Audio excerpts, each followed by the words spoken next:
الغربية رغم قرار محكمة العدل الأوروبية. سيد الوائلي.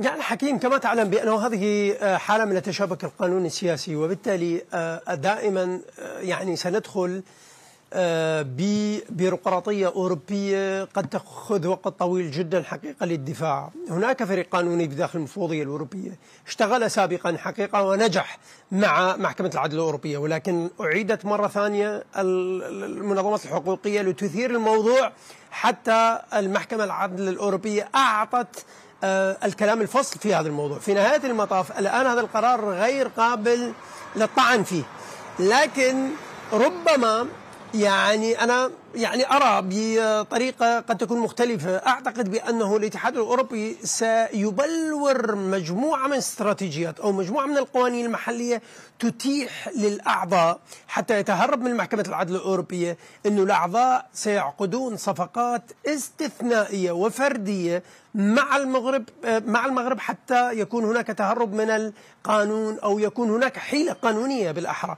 لكن أنا في رأيي الشخصي بأنه هذا البعد القانوني يأخذ وقت طويل جدا. يعني بمعنى آخر أنه المفوضية الأوروبية والاتحاد الأوروبي المعني بالمواجهة مع محكمة العدل الأوروبية بالفعل نتفق كما قال المغرب بأنه الكرة الآن في ملعب الاتحاد الأوروبي، الكرة في ملعب المفوضية الأوروبية، يجب أن يكون هناك تواصل مع محكمة العدل الأوروبية من قبل الأوروبيين. لكن هذا الأمر يحتاج إلى وقت طويل جدا ويحتاج إلى بروسس أو معالجة قانونية، وأعتقد بأنه إذا دخلت إلى المسار الأوروبي يبدو لي بأنه سيأخذ وقت طويل جدا، وهذا يضر كثيرا بالاتفاق، بل يعني سيقضي على الاتفاق. يعني أنا برأيي الشخصي أنه الاتفاق سيموت إذا المغرب عولت على بيروقراطية الاتحاد الأوروبي. يجب أن تعقد صفقات مستقلة بعيدا عن الكتلة الأوروبية حتى لا تصطدم حقيقة محكمة العدل الأوروبية، وأنت تجد قانون، طبعا قانون فردي يتضمن الاتفاق، ليس فقط اتفاقا سياسيا. أكرر، الاتفاق السياسي ليس مهما هنا في أوروبا، لأنه هنا فصل بين السلطات. هناك محكمة عدل أوروبية، إذا فلت من محكمة العدل الأوروبية ربما تقع في شباك البرلمان الأوروبي وهي جهة تشريعية، ربما تجد كتلة تضر بالمصالح المغربية الأوروبية تنسف الاتفاق، وكما حدث سابقا بعض الكتل الأوروبية نسفت الاتفاق وضربته عرض الحائط. الآن العمل على أن الكرة في الملعب الأوروبيين أعتقد بأنه سيأخذ وقت طويل أيضا. طيب، إذا دكتور محمد الغالي، إذا لم يستجب الاتحاد الأوروبي لمطلب الرباط، إذا ما بقي في المنطقة الرمادية التي يدعوه المغرب لتوضيحها، هل تغامر الرباط بفض ارتباط الشراكة معه؟ هل اتفاق الشراكة بات مهددا في هذه المرحلة؟ هو لا بد من الإشارة إلى مسألة مهمة، بأن المملكة المغربية انتبهت في العقد الأخير على أن شراكتها مع الاتحاد الأوروبي بهذه الطريقة وبهذه الاستراتيجية لا يمكن أن تستمر بنفس الزخم إلى ما لا نهاية. هناك مخاطر، والمؤشر الأكيد أن المملكة المغربية بدأت تبحث عن شركاء جدد، توجهت نحو الصين، نحو الهند، نحو روسيا، الولايات المتحدة الأمريكية ودول أخرى. وفي هذا كذلك إشارات مهمة، عندما يكون شريك استراتيجي لك غير عادي لأنه جار يتقاسم معك الجغرافيا، يتقاسم معك العديد من الجالية التي تقدر بالملايين في أوروبا، يتقاسم معك كما أقول تاريخ طويل ومهم وكبير، ولا تكون لك القدرة على فهم هذا الشريك وكيف يتحرك، ولا تفهم هذه الإشارات في تنويع وعاء الشركاء. أعتقد بأن الخاسر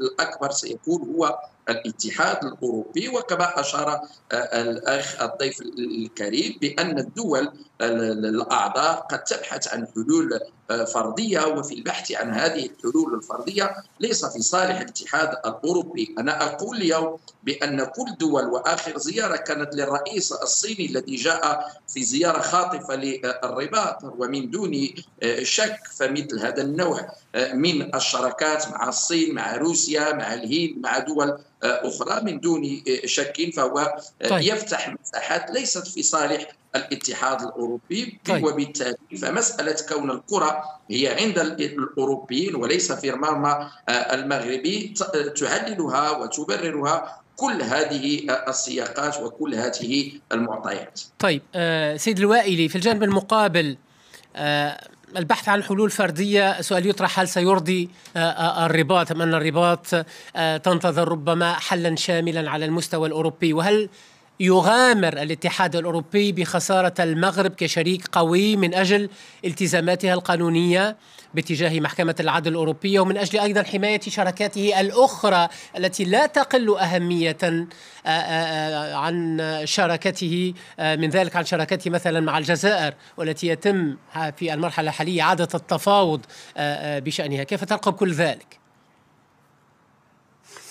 أعتقد أن الاتحاد الأوروبي لا يغامر بعلاقته مع المغرب بصراحة، لأنه يسعى جاهدا على أن يحافظ على هذه العلاقة الوطيدة جدا مع المغرب. وإذا تسأل أي دبلوماسي يعني أوروبي ما بين الجزائر والمغرب، الكل يفضل المغرب، لكن مع الحفاظ على مسافة متوازية مع الجزائر، لأنه الجزائر تمثل بعدا اقتصاديا مهما أيضا. لكن مع المغرب قد يكون حالة المرونة وحالة التعاطي قد تكون أسهل، ولكن دائما هذه العلاقة حقيقة في حالة شد وجذب وتوتر ما بين الطرفين. يعني الطرفان بحاجة إلى أن يكون هناك حوارا شفافا وحوارا واضحا على مستوى سياسي وعلى مستوى قانوني. أنا أقول أيضا دائما بأن المغرب ضعيف قانونيا، ولديه، وذكرنا في حلقات سابقة بأنه هو يعني من الجانب السياسي قد يكون متمكن، لا من الناحية القانونية غير متمكن بالمرة، وليس لديه أدوات قانونية حقيقية، لأنه هو يعتمد على العلاقات الثنائية على العلاقات الكتلوية إنجاز القول، ويهمل البعد القانوني. لكن ما أريد أن أقوله بأنه الاتحاد الأوروبي إذا أحس بأنه الموضوع فيه حالة من البيروقراطية ودخل بالماكينة البيروقراطية الأوروبية، أعتقد سيعطي وقتا طويلا وسيعقد مجموعة من الاجتماعات هنا في بروكسل وكذلك في الرباط وفي كازا وفي غيره وكذا، حتى أن يجدوا حل حتى بعد 10 سنوات. ولاحظنا من 1991 أو 90 يعني منذ بدأ النزاع الحقيقي حول الصحراء حتى الآن، يعني الاتحاد الأوروبي ليس لديه رؤية واضحة اتجاه المغرب. يجب أن ينجز، لكن الإنجاز بحاجة يعني إلى متغيرات جيوسياسية وكذلك فعلية في نهاية المطاف على أرض الواقع. طيب لدي دقيقة أو ربما أقل، باختصار شديد أطرح عليك السؤال الأخير دكتور محمد الغالي. البعض يلحظ تغييرا في لهجة خطاب الرباط تجاه الاتحاد الأوروبي، اعتماد ربما مقاربة شاملة مع التكتل الأوروبي في ملف الصحراء الغربية تحديدا، ربما مقاربة من شأنها أن تقطع مع مقاربة دولة بدولة. والسؤال الذي يطرحه البعض: هل تستمد الدبلوماسية المغربية زخمها الحالي أيضا من الدعم الفرنسي الحديث لموقف المغرب في هذه القضية، ومن وصول دونالد ترامب إلى سدة الحكم في الولايات المتحدة؟ في 30 ثانية لو سمحت وأختم معك قبل أن أختم مع ضيفي. من دون شك كل هذه العناصر فهي في صالح تدعيم وتكريس الموقف المغربي الذي يعتمد كذلك على منهجية رابح. المملكة المغربية واعية كل وعي بأن مصالحها لا يمكن أن تتحقق وتأخذ أبعاد جد متقدمة إذا لم تكن هناك قدرة على حماية مصالح الآخرين. وبالتالي صعود الرئيس ترامب وكذلك الموقف الفرنسي اليوم الواضح أكثر من أي وقت مضى، ومواقف كذلك مهمة لدول قوية داخل الاتحاد الأوروبي، هذا كله في صالح الموقف المغربي. وأعتقد بأن المسار العام للاتحاد الأوروبي لابد وأن يراجع بعض الدقائق، لأننا لا نخفي في هذه المسألة فعل اللوبيات ومجموعات الضغط التي تؤثر في مواقف الحكومة. أشكرك سيد حسين الوائلي. لأي مدى يمكن لموقف الاتحاد الأوروبي أن يتأثر فعلا بموقف الإدارة الأمريكية الجديدة برئاسة ترامب وبانخراط فرنسا عمليا أيضا من خلال رواد الأعمال في الاستثمارات الاقتصادية المباشرة في منطقة الصحراء الغربية؟ باختصار شديد في 30 ثانية لو سمحت.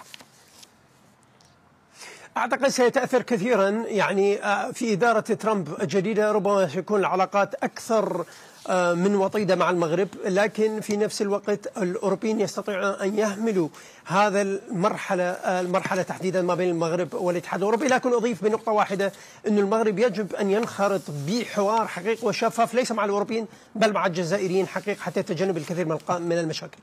لكما جزيل الشكر ضيفي، كنتما معنا في فقرة وجها لوجه. كل الشكر الجزيل لك أولا من المغرب ضيفي الدكتور محمد الغالي، أستاذ العلوم السياسية والعلاقات الدولية في جامعة القاضي عياض بمراكش، وضيفي من بروكسل السيد حسين الوائلي الصحفي المعتمد لدى الاتحاد الأوروبي. كنتما معنا في فقرة وجها لوجه.